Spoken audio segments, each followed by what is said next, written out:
Engineering students internship చేయడానికి ఎక్కువ interest చూపిస్తున్నారు. అండ్ అలాగే జీడీ గోయింకా యూనివర్సిటీ కూడా ఇంటర్న్షిప్ ప్రోగ్రామ్స్ ఎక్కువగా కండక్ట్ చేస్తుంది. అంటే ఎందుకు మీరు ఈ ఇంటర్న్షిప్ ప్రోగ్రామ్స్ మీద అంత ఫోకస్ పెడుతున్నారు? ఇంటర్న్షిప్ అనేది ముఖ్యంగా మనకి ప్రతి సబ్జెక్ట్లోనూ ఒక స్కిల్ అనేది నేర్పించాలండి. ఇంజనీరింగ్ ప్రస్తుతం కంప్యూటర్ సైన్స్ అవ్వచ్చు, సివిల్ ఇంజనీరింగ్ అవ్వచ్చు, మెకానికల్ ఇంజనీరింగ్ అవ్వచ్చు, ఎలక్ట్రానిక్స్ అండ్ కమ్యూనికేషన్ ఇంజనీరింగ్ అవ్వచ్చు, ఏరోస్పేస్ ఇంజనీరింగ్ అవ్వచ్చు. మా దగ్గర అన్ని ప్రోగ్రామ్స్ ఉన్నాయి. ఈవెన్ బీటెక్ ఫైర్ సేఫ్టీ కూడా ఉంది. ఈ ప్రతి ప్రోగ్రామ్ యొక్క స్కిల్స్ని ఈ సెకండ్ ఇయర్ తర్వాత అవ్వచ్చు, థర్డ్ ఇయర్ తర్వాత అవ్వచ్చు, పిల్లలకి ఈ సమ్మర్లో 2 నెలలు ఖాళీ దొరుకుతుంది.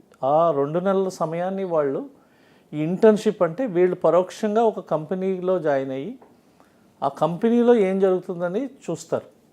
సో మనకి ఏమైందంటే జీడీ గోయింకా యూనివర్సిటీ ఈ వివిధ కంపెనీలతో అనుబంధం ఉండడం వల్ల మన విద్యార్థులకి ఆ ఇంటర్న్షిప్ అవకాశాలు అనేవి ఎక్కువగా వస్తున్నాయి. ఓకే.